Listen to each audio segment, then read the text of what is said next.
দেশের উত্তরাঞ্চলের পদ্মার তীরবর্তী অঞ্চল, সবুজ বেষ্টিত অঞ্চল, রাজশাহী জেলার গোদাগাড়ী উপজেলার শেখেরপাড়া, কাঁঠালবাড়িয়া, পুরাপাড়ার মাহফিল ইন্তেজামে কমিটি কর্তৃক আয়োজিত দ্বিতীয় বার্ষিকী তাফসীরুল কোরআন মাহফিল 2025 ওয়াবদা বালুর মাঠে অনুষ্ঠিত আজকের এই মহৎ আয়োজনের সম্মানিত সুযোগ্য আজকের এই প্রোগ্রামের বরেণ্য অতিথি, নন্দিত আলিমে দ্বীন, প্রখ্যাত মুফাসসিরে কোরআন, আমার ঝান্ডাবাহী, তাওহীদের পতাকাবাহী, দ্বীন ইসলামের নরসারদুল, বীর মুজাহিদ প্রাণ, আমার অত্যন্ত কাছের আমার অনুজ হাফিজুল কোরআন কারি মাওলানা জাকির হোসাইন। আমি কালকে একটা নিউজ দেখলাম ইউটিউবে, ফেসবুকে, আপনারা অনেকেই দেখেছেন। এদের লজ্জা শরম কবে হবে? আমি একটা নিউজ দেখলাম, সেটা হলো কালকের নিউজ দেখলাম যে আমাদের দেশের একজন রাজনীতিবিদ হাসানুল হক ইনুর নাম শুনেছেন? আপনার নাম তো শুনেন নাই। আর শাহজাহান খান সাহেব, হাসানুল হক ইনু আর শাহজাহান, এই দুইজন আল্লাহর ওলি। এই দুইজন আল্লাহর ওলিকে অ্যারেস্ট করেছে। এতদিন তো জামায়ের আদরে চলছিল, এখন যখনই এই চোরের মতন করে বেঁধেছে পিছে হাত, এবার ওদের চোখ মুখ, পুলিশকে কি বলছে জানেন? পুলিশকে বলছে, এই বেশি বাড়াবাড়ি করবি তো 14 গোষ্ঠীকে খেয়ে ফেলবো। বলি নাউজুবিল্লাহ, তোরা তো গোটা বাংলাদেশের গু মুদ সব খেয়েছিস, এবার 14 গোষ্ঠীকেও খাবি? কোরআনের পক্ষীদেরকে অ্যারেস্ট করেছিল, বিচার পেরেছিল, তখন তোদের লজ্জা লাগে নাই? আমি প্রশাসনকে অনুরোধ করব, এইগুলোকে ধরে আইনা করে বলা দরকার, এদেরকে রিমান্ডে না দরকার। কথা বলুন ঠিক না বেঠিক? নারায়ণ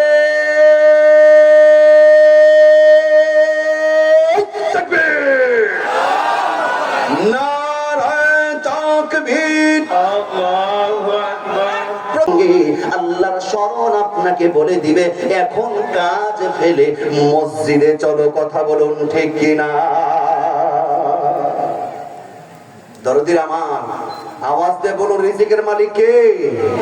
বিশ্বাস কি হয়? ও মুসলমান, বিশ্বাস হয়? নবীর সাহাবীর ঘটনা শোনুন। রিজিকের মালিক যে আল্লাহ, আপনি যদি আল্লাহর প্রতি পূর্ণ বিশ্বাস রাখতে পারেন, আল্লাহ পাক অবশ্যই রিজিকের ব্যবস্থা করবেন। নবীর সাহাবী হযরত খুবাইব রাদিয়াল্লাহু তাআলা মক্কার কাফের কুরাইশরা খুবাইবকে অ্যারেস্ট করলো, খুবাইবকে জেলখানার মধ্যে ভরলো। একটা অপরাধ, খুবাইবের অপরাধ হলো ঈমান এনেছে, তার জীবনের নামাজ ফিট করেছে, নবীর প্রতি ভালোবাসা পোষণ করেছে।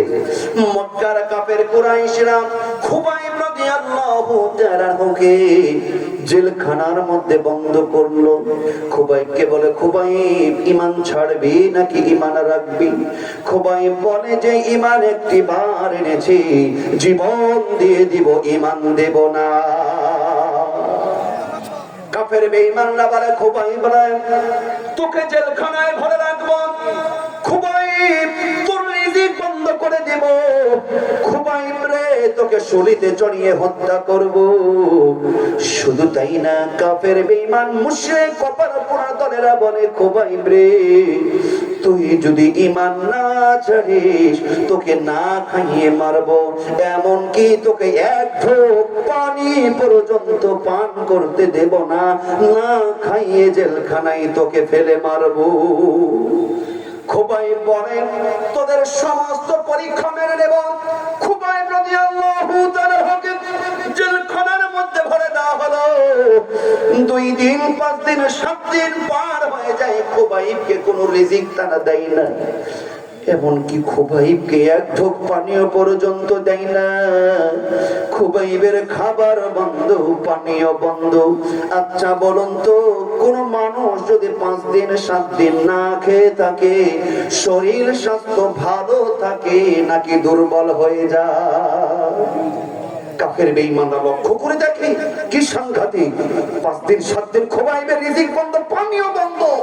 খুবাইব তো না খেয়ে মরে যাওয়ার কথা, কিন্তু কি আশ্চর্য ঘটনা, খুবাইবের চেহারা স্বাস্থ্য যেন আগের চাইতে আরো সুন্দর হয়ে গেছে। কাফেরদের মাথায় কাজ করছে না, চিন্তা করছে এর পিছনে নিশ্চয়ই কোনো রহস্য আছে না নাই। কাফেররা এবার মিটিং দিল, সিদ্ধান্ত গ্রহণ করল একজন গোয়েন্দা সেট করা হোক। সেই গোয়েন্দাকে দায়িত্ব দেওয়া হলো, তুমি লক্ষ্য করে দেখবে খুবাইব রাতে কি করে, দিনে কি করে, খুবাইব কিভাবে বেঁচে আছে।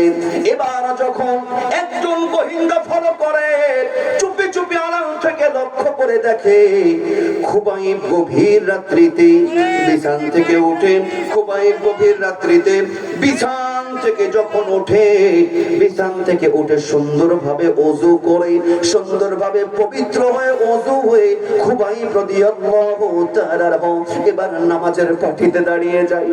খুবাইব নামাজের পাটিতে দাঁড়িয়ে যায়। ওইদিকে গোয়েন্দা লক্ষ্য করে দেখে, গোয়েন্দা লক্ষ্য করে দেখে খুবাইব নামাজ পড়ে। গভীর রাত্রিতে খুবাইবের নামাজ শেষ হয়ে গেল। নামাজ শেষ করে খুবাইব রাদিয়াল্লাহু তাআলা এবার 2 হাত তুলে আল্লাহর কাছে দোয়া করে, আল্লাহ রব্বুল আলামিন, মাবুদ গো তুমি একটু লক্ষ্য করে দেখো, আমার কোনো অপরাধ নাই, আমার একটাই অপরাধ। ও আল্লাহ, ঈমানের কারণে এই কাফের মুশরিক কফারগুলোর দলেরা আল্লাহ গো আমার সাথে কি আচরণ করছে। ও রব্বুল আলামিন, ওরা যা ইচ্ছা পারুক তাই করুক না কেন, ওগো আল্লাহ আমি তোমার কাছে একটাই সাহায্য চাই, আমার জীবনের বিনিময়ে হলেও তুমি আমাকে ঈমানটাকে টিকিয়ে রাখতে সাহায্য করো। খুবাইব 2 নাম্বার আল্লাহর কাছে দোয়া করে, আল্লাহ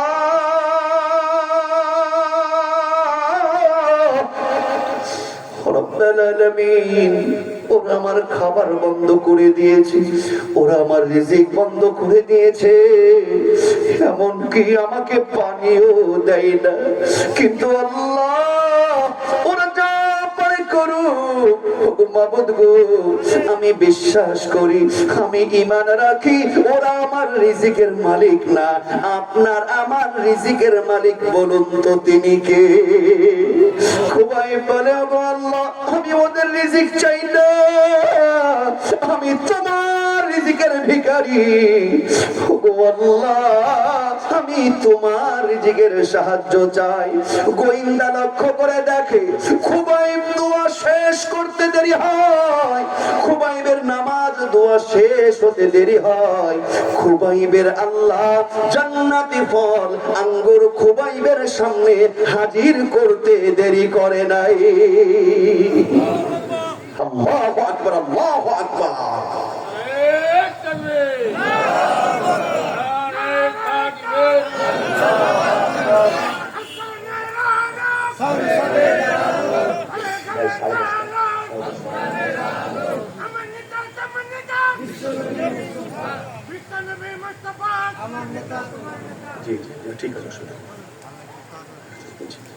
আমার ভাইরা, ওই আল্লাহ কি এখন আছে? আপনাদের সন্দেহ আছে? ওই আল্লাহ কি এখন আছে? ওই আল্লাহ কি এখন আছে মুসলমান? আওয়াজ শুনে মনে হচ্ছে যে হুজুর আছে, কিন্তু আল্লাহ আমাদের বয়স একটু বুড়ো হয়ে গেছে বোধহয়। নাউযুবিল্লাহ, শরীর বোধহয় দুর্বল হয়ে গেছে। হুয়াল আউয়ালু ওয়াল আখিরু ওয়াল যাহিরু ওয়াল বাতিন। ওই আল্লাহ প্রথমেও যেমন শেষেও তেমন, ওই আল্লাহ আগেও যেমন পরেও তেমন। আওয়াজ দিয়ে বলুন কথা ঠিক না ঠিক? রিজিকের মালিক কে? রিজিকের মালিক কে মুসলমান? আল্লাহ। খুবাইবকে যে আল্লাহ জান্নাত থেকে রিজিকের ব্যবস্থা করেছে, ওই আল্লাহর গোলামি আপনি আমি করলে ওই আল্লাহ পাক এই বাংলার ভূখণ্ড থেকে আপনার আমার জন্য রিজিকের ব্যবস্থা করতে আল্লাহর বিন্দু মাত্র কোনো কষ্ট হবে না। কথা বলুন ঠিক না বেঠিক? কিন্তু আজকে আমরা নামাজ ছেড়েছি, আজকে আমরা কর্মকে আটকে ধরেছি। কথা বলুন ঠিক না বেঠিক?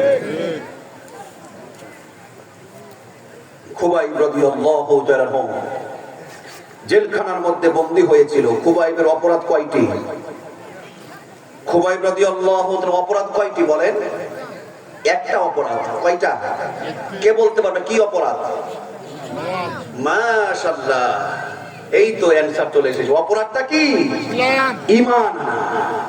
নবীর সাহাবী খুবাইব রাদিয়াল্লাহু তাআলার অপরাধ একটাই, ঈমান এনেছে কার উপরে? আর আওয়াজ দিয়ে বলে মুসলমান কার উপরে? খুবাইবকে অ্যারেস্ট করা হয়েছিল। বাংলাদেশে অসংখ্য আলেম ওলামাকে তো আমরা দেখেছিলাম 16 বছরে অ্যারেস্ট করা হয়েছিল। তাহলে বোঝা গেল বাংলাদেশের আলেম ওলামাগুলো চোর বাটপার। কি কথা বলছেন না কেন? বাংলাদেশের আলেম ওলামারা যেইগুলো যারা অ্যারেস্ট হয়েছিল, জেলখানার মধ্যে ভরেছিল, 16 বছরে যে স্বৈরাচার যে অত্যাচার করেছিল, আজকে প্রমাণ হয়ে গেল বাংলাদেশের আলেম ওলামাদের ওই একটাই অপরাধ, এই আলেম ওলামাদের সম্পর্ক ছিল কোরআনের সাথে, তাদের ঈমানটা বেশি ভালো ছিল, এই জন্য তাদেরকে জেলখানার মধ্যে ভরেছিল। কথা বলুন ঠিক না বেঠিক? কোরআনের পাখি আল্লামা দেলওয়ার হোসাইন সাইদি সাহেব নাম কি আপনারা শুনেছেন? কে কে শুনেছেন? আওয়াজ দিয়ে বলেন, নাম কি শুনেছেন আপনারা? কোরআনের পাখি সাইদি সাহেবকে জেলখানায় ভরেছিল ওরা। কোরআনের পাখির অপরাধ কি? উনি জেনাখোর, উনি চুরি করেছে, উনি এতিমের সম্পদ লুণ্ঠন করেছে, উনি ধর্ষক। কোরআনের পাখির একটাই অপরাধ। কয়টা অপরাধ? কোরআনের পাখির অপরাধ একটাই। কোরআনের পাখি পূত পবিত্র ঈমান আনয়ন করেছে। কোরআনের পাখি কোরআনটাকে বুকে ধারণ করে কোরআনের তাফসীর দিয়ে সারা পৃথিবীকে তাক লাগিয়ে দিয়েছে। কথা বলুন ঠিক না বেঠিক? এই জন্য কোরআনের পাখিকে স্বৈরাচার সরকার পরিকল্পিত ভাবে জেলখানার মধ্যে 13টি বছর ঢুকিয়ে রেখেছে। তারা চেয়েছিল কোরআনের পাখিকে দুনিয়া থেকে বিদায় করে এই বাংলার জমিন থেকে কোরআনের বক্তাকে তারা মুছে ফেলবে, কোরআনের মতো সাইদি সাহেবের মান সম্মান তারা মুছে ফেলবে। কিন্তু তারা কি মুছতে পেরেছে? আল্লামা কোরআনের পাখিকে পরিকল্পিত ভাবে ইনজেকশন পুশ করে সাইদি সাহেবকে দুনিয়া থেকে বিদায় করেছে। সাইদি সাহেব দুনিয়া থেকে বিদায় নিয়েছে। তার যে জনপ্রিয়তা ছিল, মৃত্যুর পরে 100 গুণ মর্যাদা সম্মান আমার আল্লাহ বাড়িয়ে দিয়েছে। তুই হাত তুলে বলুন কথা ঠিক না বেঠিক? আমার ভাইরা রাগ করলেন? একজন কোরআনের পাখিকে খুন করেছে, আল্লাহ পাক তাদের জায়গায় হাজার হাজার কোরআনের পাখি বাংলার ময়দানে তৈরি করে দিয়েছে। কথা বলুন ঠিক না বেঠিক? আজকের আলোড়ন সৃষ্টিকারী সারা দেশকে তাক লাগিয়ে দিয়েছে ডক্টর মিজানুর রহমান আজহারী। মিজানুর রহমান আজহারী, এইগুলো হলো মুফতি আমির হামজা সাহেব, এইগুলো সব হলো আমাদের কোরআনের পাখি আল্লামা দেলওয়ার হোসাইন সাইদি সাহেবের জ্ঞানের ফসল। বলি আলহামদুলিল্লাহ। কথা বলুন ঠিক না বেঠিক? ওনার রুহানি সন্তান। আজকে আমাদের যিনি প্রধান বক্তা আপনাদের এই মাঠে, নাম কি? কারি মাওলানা হযরতুল আল্লাহ আব্দুল্লাহ আল আমিন ভাই, আমার অত্যন্ত প্রিয় শ্রদ্ধা ভাজন। কোরআনের পাখি আল্লামা সাইদি সাহেবের ওয়াজ আর ওনার ওয়াজ আপনি চেহারা না দেখে শুনবেন, আমার মন বলে 100% মানুষের মধ্যে 75% মানুষই ভুল করবে। কথা ঠিক না বেঠিক? এই মুজিজা দিয়েছেন কে? আর আওয়াজ দিয়ে বলুন কে? আমরা আব্দুল্লাহ আল আমিন সাহেবের কণ্ঠের মাধ্যমে কোরআনের পাখি সাইদি সাহেবকে খুঁজে পাই। দরদির আমার সাইদি সাহেবকে দুনিয়া থেকে বিদায় করে দিয়েছে, কিন্তু আমার আল্লাহ কোরআনের পাখি সাইদি সাহেবের মান সম্মান কমিয়ে দিয়েছেন না আরো বাড়িয়ে দিয়েছেন? দরদির আমার, আমি বলছিলাম খুবাইবের অপরাধ একটাই, খুবাইব খাঁটি ঈমান আনয়ন করেছিল। কথা বলুন ঠিক না বেঠিক? আজকে পৃথিবীর মানচিত্রে ছোট্ট একটা ভূখণ্ড, পৃথিবীর মধ্যে সবচাইতে মুসলমানদের মধ্যে নির্যাতিত, অবহেলিত, রক্তাক্ত পাত হচ্ছে কোন জায়গায় বলেন তো? ফিলিস্তিনে। কোথায়? ফিলিস্তিনের মুসলমানদের ঈমান আর আমাদের ঈমান কি সমান? আওয়াজ দিয়ে বলতে পারলেন না। আপনার আমার ঈমান আর ফিলিস্তিনের মুসলমানের ঈমান সমান? কাদের ঈমান বেশি? ফিলিস্তিনের মুসলমানদের ঈমান বেশি। আল্লাহর কোরআন বলছে, যার ঈমান যত বেশি হবে, আল্লাহর সঙ্গে যার যত বেশি মহব্বত হবে, বন্ধুত্ব পয়দা হবে, দুনিয়াতে তার উপরে তত বেশি পরীক্ষা আসবে। কথা বলুন ঠিক না বেঠিক? ফিলিস্তিনে আজকে যুগের পরে যুগ হামলা হচ্ছে। ওই ইসরায়েলি ইহুদি শয়তানরা, ওই ইহুদির বাচ্চারা যুগের পর যুগ ফিলিস্তিনে তারা বোমা হামলা করছে, তারা ক্ষেপণাস্ত্র দিয়ে আক্রমণ করছে। আপনি কি শুনেছেন এই রকম যে কোন বছর কয়েক হাজার বা কয়েক হাজার ফিলিস্তিনের মুসলমান ওই দেশ থেকে সৌদি আরবে পালিয়ে গেছে? শুনেছেন? কয়েক হাজার মুসলমান ওইখান থেকে বাংলাদেশে পালিয়ে এসেছে। তার কারণ ফিলিস্তিনের মুসলমানের কলিজার মধ্যে একজনের মহব্বত, ভালোবাসা বেশি আছে। আওয়াজে বলুন তিনি কে? তবে কথা হলো, ফিলিস্তিনের মুসলমানদের রক্ত ঝরবে, ফিলিস্তিনের মুসলমানদের উপরে বিপদ আসবে। আল্লাহর নবীর ভবিষ্যৎবাণী কখনো মিথ্যা হতে পারে না। আজকে যে ফিলিস্তিনের মুসলমানের রক্ত ঝরছে, আগামীতে এই মুসলমানরাই বাইতুল মুকাদ্দাস দখল করবে এবং ফিলিস্তিনের মুসলমানরাই গোটা পৃথিবীকে শাসন করবে। কথা বলুন ঠিক না বেঠিক? এটা আমার আল্লাহর নবীর ভবিষ্যৎবাণী। দরদিরা আমার, আজকে পৃথিবীতে 200 কোটি মুসলমান, তারপরেও এই সামান্য ইসরায়েলে মাত্র এই 80 লক্ষ এই ইহুদি, এরা সামান্য 80,000 ইহুদি বাচ্চা হওয়ার পরে, দরদির আমার, এই 200 কোটি মুসলমানদের এত শক্তি থাকার পরেও এই সামান্য কিছু সংখ্যক ইহুদিরা আজকে এই স্বৈরাচারী ভূমিকা পালন করছে, ফিলিস্তিনের মুসলমানদের রক্ত ঝরাচ্ছে। এর কারণ হলো একটাই। আওয়াজ দিয়ে বলুন কয়টা? আর আওয়াজ দিয়ে বলুন কয়টি? একটাই কারণ। কারণটা হলো আমাদের 200 কোটি মুসলমানের মধ্যে, আমাদের মধ্যে আজ ঐক্য নাই, ঐক্যর বড়ই অভাব দেখা গিয়েছে। কথা বলুন ঠিক না বেঠিক? সবাই একটু সামনের দিকে এগিয়ে আসেন, সবাই সামনে দিকে গেছেন। লা ইলাহা, দ্রুত লা ইলাহা, জোরে লা ইলাহা ইল্লাল্লাহ। যার যার জায়গা থেকে একটু মেহেরবানি করে সামনে আসেন। সুবহানাল্লাহ, আলহামদুলিল্লাহ, লা ইলাহা ইল্লাল্লাহ, সুবহানাল্লাহ।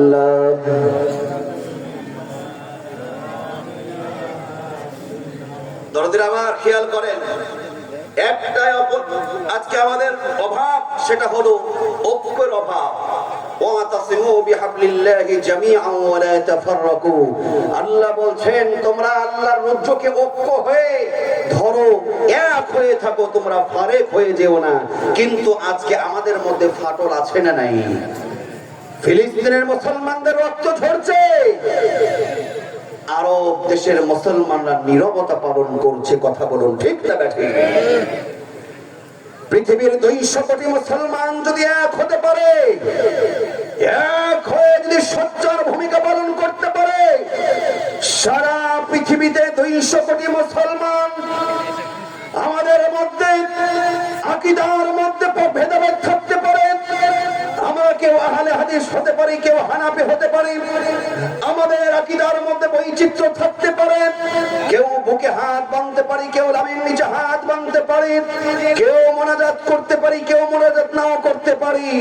এটা আমাদের আসল পরিচয় নয়। আমাদের আসল পরিচয় হলো আমরা আল্লাহ পাকের গুনাহগার গোলাম, আমরা মুসলমান। কথা বলুন ঠিক না বেঠিক?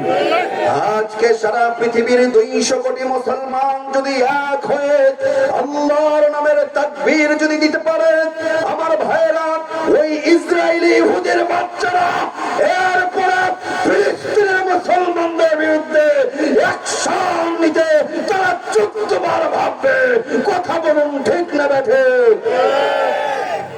যে কোনো মুহূর্তে যদি মুসলমানদের পক্ষে ভূমিকা পালন করার জন্য টেকনাফ থেকে তেতুলিয়া, রূপসা থেকে পাতুরিয়া, বন্দরবান থেকে সুন্দরবন পর্যন্ত আমার ভাইরা ফিলিস্তিনের মুসলমানদের জন্য যদি এক হয়ে ডাক আসে, সেই মিছিলে কারা কারা শামিল হতে রাজি আছো? দুইটা হাত আল্লাহকে দেখাও।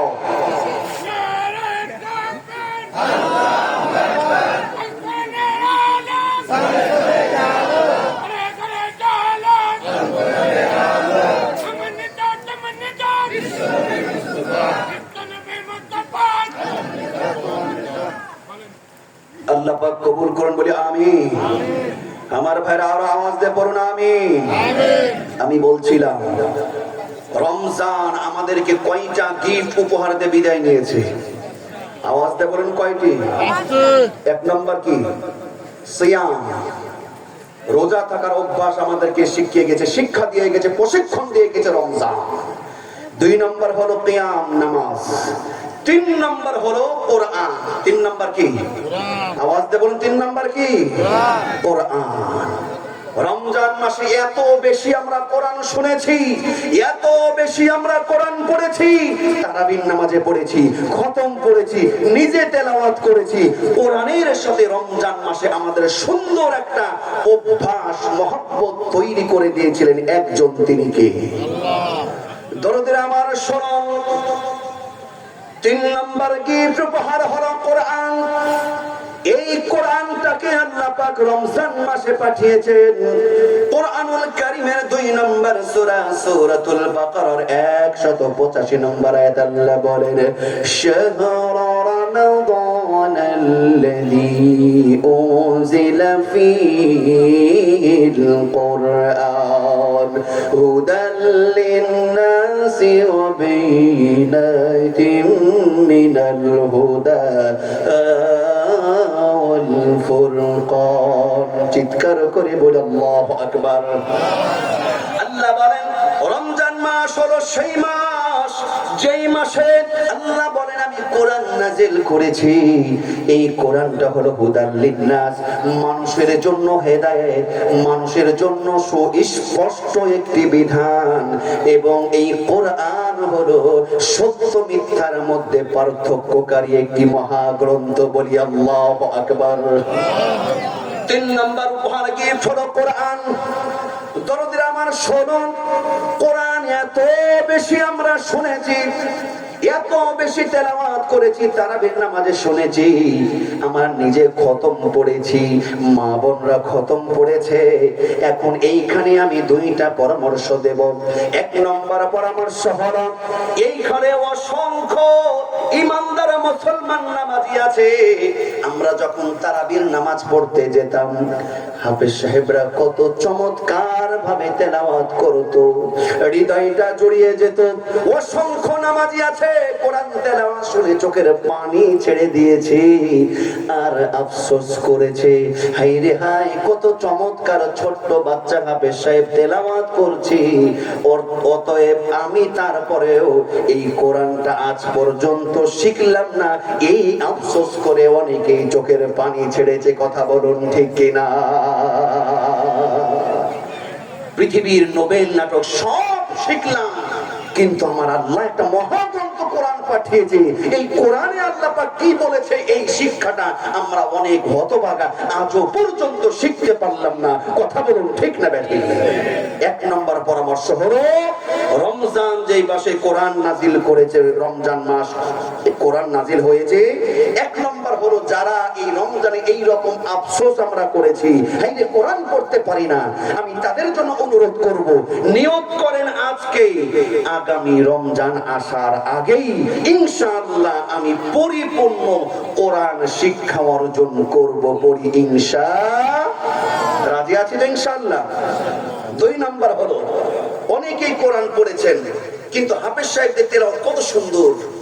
বিসমিল্লাহির রহমানির রহিম, ইয়াসিন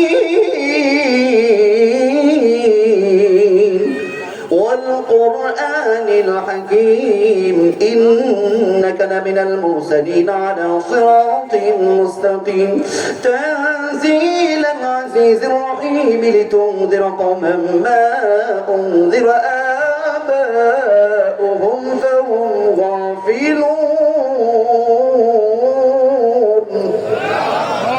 بسم الله الرحمن الرحيم الرحمن علم القرآن خلق الإنسان علمه البيان الشمس والقمر بحسبان والنجم والشجر يسجدان والسماء رفعها ووضع الميزان ألا تطغوا في الميزان وأقيموا الوزن بالقسط ولا تخسروا الميزان والأرض وضعها للأنام فيها فاكهة والنخل ذات الأكمام والحب ذو العصف والريحان فبأي آلاء ربكما تكذبان.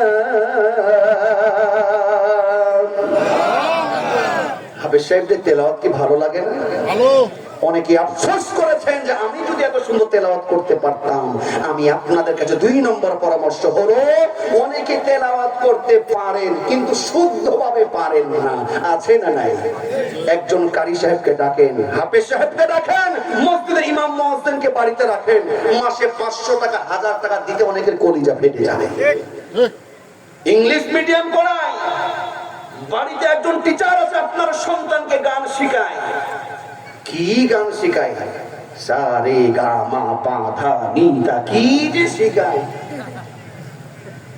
সপ্তাহে 3 দিন আসে, মাসে 3, 4, 12 দিন আসে, ওই গানের টিচারকে 3000 টাকা দেয়। একজন মসজিদের ইমামকে কোরআন শিক্ষার জন্য সপ্তাহে 6 দিন আসে, বেতন হলো 500 টাকা। তো হুজুর এইখানে শেষ না, 3.5 মাস বেতন বাকি। কথা ঠিক না ব্যাঠিক? গানের টিচার, ম্যাথের টিচার, সায়েন্সের টিচার আসলে কত সুন্দর, বাপরে বাপ, কত চমৎকার বিস্কিট আর কত সুন্দর লুডুস তৈরি করে দেওয়া হয়। আর হাফেজ সাহেবরা দুঃখ আফসোস করে, হুজুর আমরা পড়াতে গেলে কাঠের বিস্কুট দেয়। কাঠের বিস্কুট মানে কি? বাংলার টোস্ট। টোস্ট বিস্কুট চিনেন? কাঠের মতন হুজুর। কথা হাস্যকর হলেও কথা যৌক্তিক না অযৌক্তিক? আওয়াজ দিয়ে বলুন, কথা সত্য না মিথ্যা? আমি 2 নম্বর অনুরোধ করব, হাফেজ সাহেব রেখে কোরআনটাকে শুদ্ধ করেন। ভুল করে কোরআন পড়ে আপনি কোরআন পড়বেন কষ্ট করে, সওয়াব হবে না। ওই কোরআন লানত করে আপনাকে হতে পারে এমন জাহান্নামে নিয়ে যাবে। এবার আসুন, যেই কোরআন আল্লাহ পাক এই রমজান মাসে দিলেন, রমজান মাসের 12টা মাসের মধ্যে একটি মাস রমজান মাস। বলুন তো অন্যান্য 11 মাসের চাইতে রমজান মাসের মর্যাদা কম না বেশি? কেমন বেশি? অন্যান্য মাসে আপনি একটা নফল ইবাদত করলেন, যেই সওয়াব পাওয়া যায়, আমার নবী বলেছেন রমজান মাসে কেউ যদি অন্য মাসের একটি নফল ইবাদত করে, রমজানের সম্মানার্থে একটা নফলকে আল্লাহ পাক ফরজ সমতুল্য সওয়াব দিয়ে দেয়। রমজান মাসে কেউ যদি একটা ফরজ ইবাদত আমল যদি করে, রমজানের শুধুমাত্র রমজানের সম্মানার্থে একটা ফরজ ইবাদত করবেন, আল্লাহ পাক আমলনামায় কম পক্ষে ৭০টি ফরজ ইবাদত পূর্ণ করার সওয়াব আপনার আমলনামায় দিয়ে দেয়। এই মর্যাদা কেন? রমজানের আলাদা কোনো বৈশিষ্ট্য নাই। রমজানের এই মর্যাদা কেন? একটা অ্যানসার শুনুন আমার ভাইরা। রমজানের এই মর্যাদা বেড়েছে শুধুমাত্র শাহরু রমাদানাল্লাযী উনজিলা ফীহিল কুরআন। রমজান মাসে কোরআন নাজিল হওয়ার কারণে, রমজান কোরআনের টাচ পাওয়ার কারণে রমজানের মর্যাদা এত বাড়িয়ে দিয়েছেন। একজন আওয়াজ দিয়ে বলুন তিনি কে? তাহলে রমজানের মর্যাদা কেন বেড়েছে? বলেন কিসের জন্য বেড়েছে? কোরআনের জন্য বেড়েছে। কিসের জন্য? কোরআন এমন একটি পরশপথ, খুব খেয়াল করেন, কোরআনের টাচে যেই আসবে তার মান সম্মান বাড়িয়ে দিবেন কে? পৃথিবীর মধ্যে সেরা নবী, শ্রেষ্ঠ নবী, সেরা নবীর নাম কি? আখিরি জামানার পয়গম্বর নবী মুহাম্মদুর রাসূলুল্লাহ সাল্লাল্লাহু আলাইহি ওয়াসাল্লাম। শ্রেষ্ঠ নবী হওয়ার কারণ হলো আল্লাহর নবীর উপরে, নবী মুহাম্মদের উপরে নাজিল হয়েছে আল কোরআন। দামি দামি দেশ থাকতে পারে, আমেরিকা থাকতে পারে, চীন থাকতে পারে, জাপান থাকতে পারে, থাইল্যান্ড থাকতে পারে, ইংল্যান্ড থাকতে পারে, জার্মানি থাকতে পারে, আর্জেন্টিনা, ব্রাজিল, যাই থাকুক না কেন সারা পৃথিবীর মধ্যে দেশের মধ্যে দামি দেশ কোনটা বলেন তো? আরব দেশ। কেন? মক্কা মদিনা কোরআনের টাচ পেয়েছে। বলুন না আল্লাহু আকবার। পৃথিবীতে হাজার হাজার লক্ষ লক্ষ ফেরেশতা আছে, ফেরেশতার মধ্যে সর্বশ্রেষ্ঠ দামি ফেরেশতার নাম কি? জিবরাইল আলাইহিস সালাতু ওয়াস সালাম। তার কারণ জিবরিল আলাইহিস সালাতু ওয়াস সালামের মাধ্যমে আল্লাহ পাক কোরআন নাজিল করেছেন। একটু আওয়াজ দিয়ে বলুন না সুবহানাল্লাহ। আমার ভাইরা, পৃথিবীতে যত রাত আছে, দিন আছে, সমস্ত রাতের মধ্যে শ্রেষ্ঠ রাত হলো কোন রাত? লাইলাতুল কদরি খায়রুম মিন আলফি শাহর। দরদি আমার, লাইলাতুল কদরের রাত হলো সেই রাত, একটি রাত হাজার মাসের চাইতেও শ্রেষ্ঠ। এই লাইলাতুল কদরের মর্যাদা কেন বেড়েছে? তার কারণ হলো লাইলাতুল কদরের রাত কোরআনের স্পর্শ পেয়েছে। লাইলাতুল কদরের রাত্রিতে কোরআন নাজিল হয়েছে। আমি বলতে চাচ্ছি দরদিরা আমার, সিয়াম ৩ নম্বর উপহার আমাদেরকে দিয়ে গেছে কোরআন। রমজানের মর্যাদা বেড়েছে, বাড়েছে কোরআনের কারণে। আমার দয়ার নবী শ্রেষ্ঠ হয়েছে কোরআনের কারণে। মক্কা মদিনা দামি হয়েছে কোরআনের কারণে। জিবরিল আমিন দামি হয়েছে কোরআনের কারণে। লাইলাতুল কদরের রাত দামি হয়েছে কোরআনের কারণে। আপনি আমি আশরাফুল মাখলুকাত, আপনি আমি আশরাফুল মাখলুকাত। এই মানুষের মর্যাদা, এই মানুষ যদি কোরআনের সাথে সম্পর্ক তৈরি করতে পারে, এই মানুষকে সারা পৃথিবীর জাতির মধ্যে শ্রেষ্ঠ মর্যাদা দিয়ে আপনাকে আমাকেও সম্মানিত করে দিবেন তিনি কে? বিশ্বাস আছে মুসলমান? শুধু রমজান মাসে কোরআন পড়বো, কোরআনকে চুমু খাবো আর তাকে তুলে রেখে দেবো, এর না জন্য কিন্তু রমজান মাসে কোরআন নাজিল হয় নাই। রমজান মাসে আল্লাহ পাক কোরআন দিয়েছে মানুষের হেদায়েতের জন্য। ও দরদিরা আমার, এই রমজানের যেমন মর্যাদা কোরআন বাড়িয়ে দিয়েছে, আপনার আমারও মর্যাদা বেড়ে যাক। আমরা চাই কি চাই না? যারা বললেন না তারা চান না। সবাই বলেন মর্যাদা আমাদের বাড়ুক, আমরা চাই কি চাই না? ইসলামের দ্বিতীয় খলিফা নাম জানা আছে? দ্বিতীয় খলিফার নাম কি? হযরত ওমর ফারুক রাদিয়াল্লাহু তাআলা। উনি কি জীবনের প্রথম থেকে প্রেসিডেন্ট ছিলেন? কে বলতে পারেন প্রথমে উনি কি ছিলেন? সাধারণ রাখাল ছিলেন। কি ছিলেন? রাখাল ছিলেন। এই রাখাল থেকে অর্ধজাহানের প্রেসিডেন্ট বানিয়ে দিয়েছেন ওমরকে। কে? কেন বানিয়েছেন? এই ওমর তো আল্লাহর নবীর কল্লা কাটতে যাচ্ছিল, ঠিক না ঠিক? কিন্তু যখন কোরআনের মাধুর্য তার মধ্যে ঢুকলো, কোরআনের প্রেমে যখন মাতোয়ারা হয়ে গেল, ওমর গেছিল নবী মুহাম্মদের কল্লাটা আলাদা করতে। কিন্তু ওমর এমন কোরআনের বাণী শুনেছে, কোরআনের এমন প্রেমে মাতোয়ারা হয়েছে, হযরত ওমর খোলা তরবারিটি নবীর পায়ের কাছে ফেলে দিয়ে বলি, ইয়া রাসূলুল্লাহ, ইয়া হাবিবাল্লাহ, আমি ওমর, আমি আসছিলাম আপনার দেহ থেকে কল্লাটা আলাদা করতে, কিন্তু নবী গো, কোরআন আমাকে এমন ভাবে টেনেছে, আপনার দেহ থেকে কল্লাটা আলাদা করতে নয়, বরং নবী, আমি ওমর আমার কল্লাটা আপনার পায়ের কাছে ওয়াকফ করে দিলাম, আমাকে কালেমা পড়িয়ে দিন, লা ইলাহা ইল্লাল্লাহু মুহাম্মাদুর রাসূলুল্লাহ সাল্লাল্লাহু আলাইহি ওয়াসাল্লাম। এই ওমর কোরআনের প্রেমে পাগল হয়ে কোরআন দিয়ে নিজের জীবনটাকে সাজিয়েছে, কোরআনের রঙে রঙিন হয়েছে, কোরআন দিয়ে রাজনীতি করেছে। এই কোরআনকে আল্লাহ পাক বর্ত জাহানের প্রেসিডেন্ট বানিয়ে দিয়েছে, বলুন না সুবহানাল্লাহ। আমার দরদের শরণ হযরত ওমর ফারুক রাদিয়াল্লাহু তাআলার সম্মান আল্লাহ পাক এত বানিয়ে দিয়েছেন কোরআনের কারণে। দরদিরা আমার শুনুন, কোরআন এমন একটি পরশ পাথর, আমাদের বাংলাদেশে যদি কয়েকজন, আমি হাজার হাজার হাফেজ আছে, আলেম আছে, লক্ষ লক্ষ হাফেজ আলেম আছে, কিন্তু শোনেন, আমি পরিচিত কয়েকজনের আলেমের নাম বলছি। আল্লামা মামুনুল হক সাহেব, আল্লামা দেলোয়ার হোসাইন শাহিদি সাহেব, মুফতি আমির হামজা, আব্দুল্লাহ আল আমির সাহেব, ডক্টর মিজানুর রহমান আজহারি সাহেব সহ যত আলেম ওলামা আপনারা চেনেন, দরদিরা আমার, ওনাদের এত সম্মান, এত মর্যাদা, ওনাদের চেহারার কারণে নয়, ওনাদের কণ্ঠের কারণে নয়, দরদিরা আমার, ওনাদের মান সম্মান এত বাড়িয়েছে শুধুমাত্র একমাত্র কোরআনের কারণে। কথা বলুন ঠিক না বেঠিক? অতএব যদি আপনি আপনার ব্যক্তিগত জীবনে কোরআন ফিট করতে পারেন, সবার চাইতে আপনার জীবনটাকে আলাদা ভাবে আল্লাহ পাক মর্যাদাপূর্ণ করে দিবে। কোন রাষ্ট্রে যদি কোরআন বাস্তবায়ন হয়ে যায়, ওই রাষ্ট্রটাও মদিনার রাষ্ট্রের মতন সম্মানিত মর্যাদা রাষ্ট্র বানিয়ে দিবেন তিনি কে? তাহলে 3 নম্বর গিফট উপহার হলো কোরআন। আওয়াজ দিয়ে বলুন কি? রমজান আমাকে 3 নম্বর যে গিফট দিয়েছে কোরআন।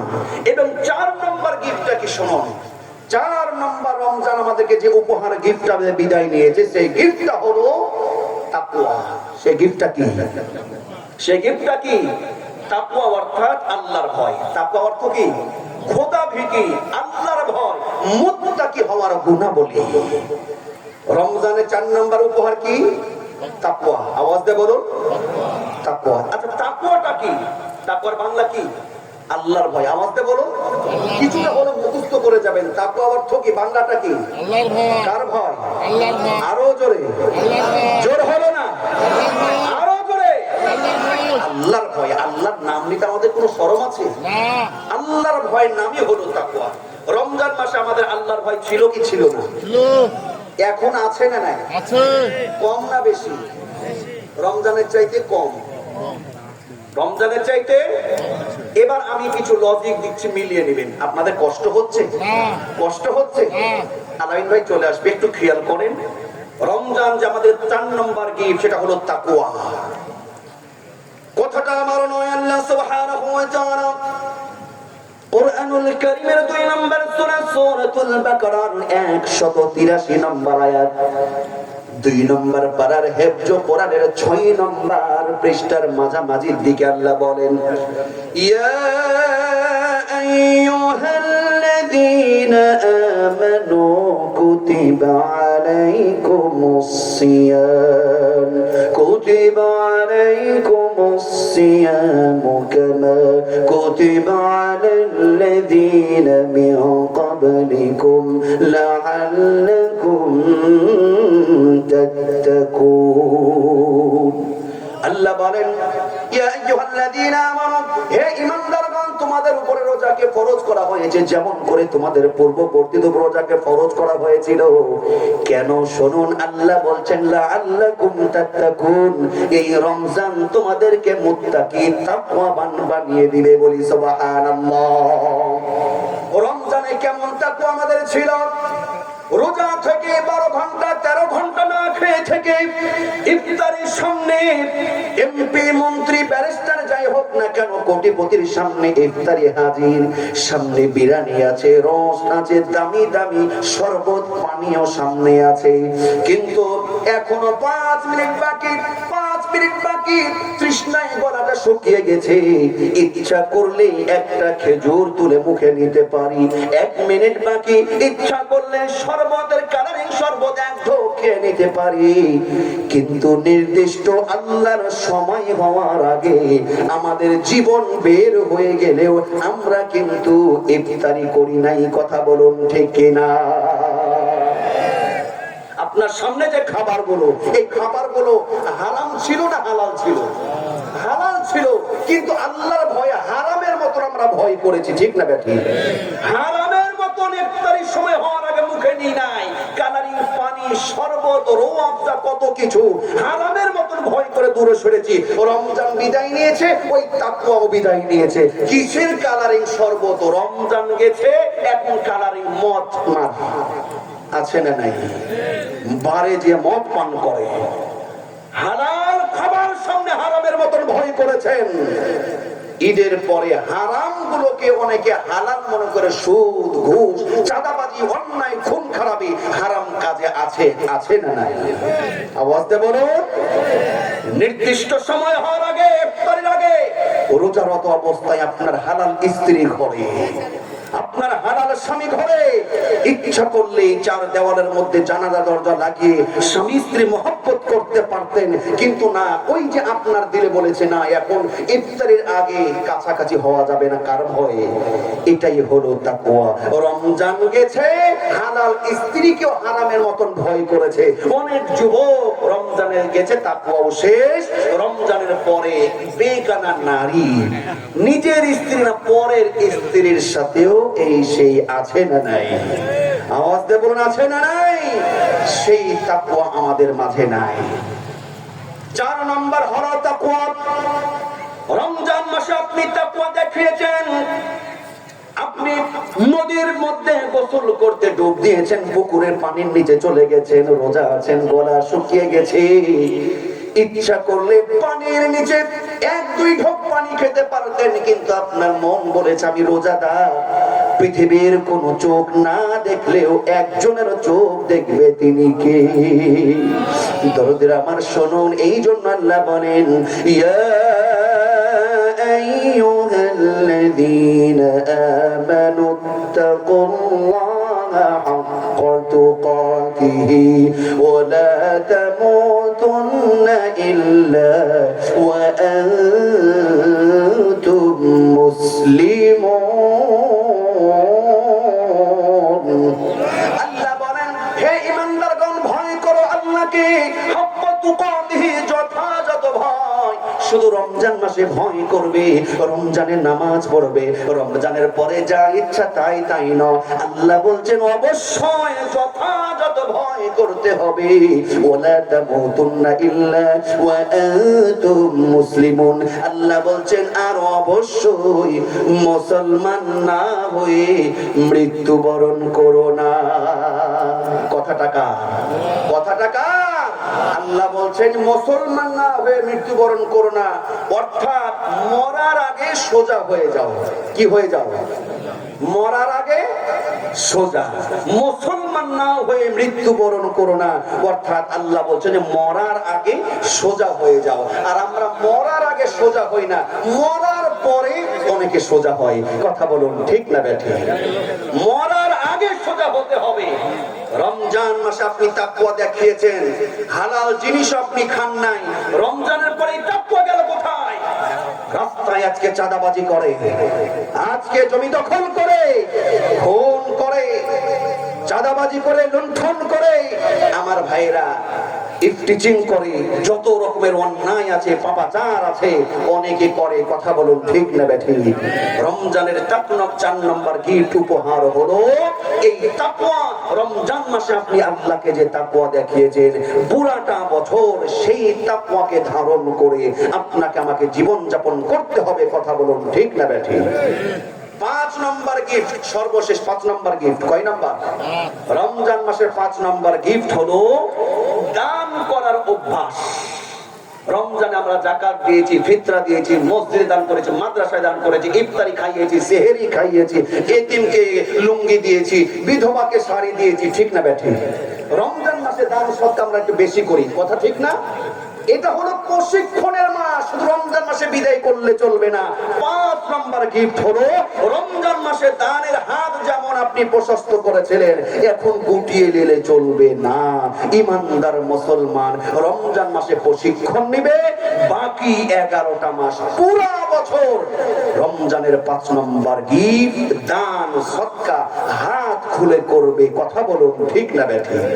আওয়াজ দিয়ে বলুন ঠিক না বেঠিক? মুত্তাকির একটা বৈশিষ্ট্য, আল্লাযীনা ইউনফিকুনা ফিস-সাররাই ওয়াদ-দাররা।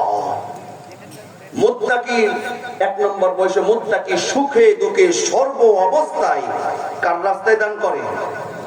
আওয়াজ দিয়ে বলুন কার রাস্তায় দান করে? আল্লাহর রাস্তায় দান করে। ও দরদির আমার, আমি অত্যন্ত খুশি হয়েছি এবং ধন্যবাদ জানাচ্ছি আপনাদের এই শেখের পাড়া, কাঁঠালবাড়িয়া ও পুরা পাড়ার ঐতিহ্যবাহী তাফসীরুল কোরআন কমিটিকে, এই যুবকগুলোকে, আমার প্রাণ প্রিয় শ্রদ্ধাভাজন সভাপতি জনাব মোহাম্মদ বনি ইসরাইল সাহেবকে, সভাপতি সেক্রেটারি সহ আমার মেহেদি হাসান লিখন ভাইকে, যে এত চমৎকার একটা আয়োজন ওনারা করেছে। আয়োজকদের পক্ষ থেকে আমি মনে করি বিন্দু মাত্র কোনো গ্যাপ, কোনো ত্রুটি ওনারা ফাঁক রাখে নাই। কথা বলুন ঠিক না বেঠিক? আওয়াজ দেবেন ঠিক না বেঠিক? এত সুন্দর জাঁকজমকপূর্ণ, এত সুন্দর প্যান্ডেল, এত সুন্দর আয়োজন, বক্তাও তো ফার্স্ট ক্লাস। ফার্স্ট আমার জানালে বাদ দেন, আমি ফাটা ফুটা ছাটা খাটা বাদ, বক্তা আমারটা বাদ দেন। আজকে যিনি ফার্স্ট ক্লাস প্রধান বক্তা এখানে আছেন আব্দুল্লাহ আল আমিন সাহেবের একটা ডেট নিতে অনেকের স্যান্ডেলের ভিতা ছেড়ে যায়। ওনাদেরকে আমি ধন্যবাদ জানাই, ওনাদের জন্য দোয়া করি, মোবারকবাদ জানাই। ও মমতাজকে নিয়ে আসলে বাপরে বাপ, 3টায় মমতাজ উঠবে, ভোর 3টায় কোলাঙ্গার ছেলে পেলে আমের গাছে উঠে বসে থাকবে। ঠিক না বেঠিক? দরদির আমার, সবাই কোরআনের পক্ষে আসবে না, সবাই তো জান্নাতে যাবে না। তার কারণ আল্লাহ পাক জাহান্নাম তো তৈরি করেছে, কেউ কেউ জাহান্নামে যাবে। কথা বলুন ঠিক না বেঠিক? আমার আফসোস লাগে, আমার আফসোস লাগে যে কিছু মানুষ সঠিকটা বুঝে না। সঠিকটা বুঝে না কেন? কি হলো, কি হলো তাদের?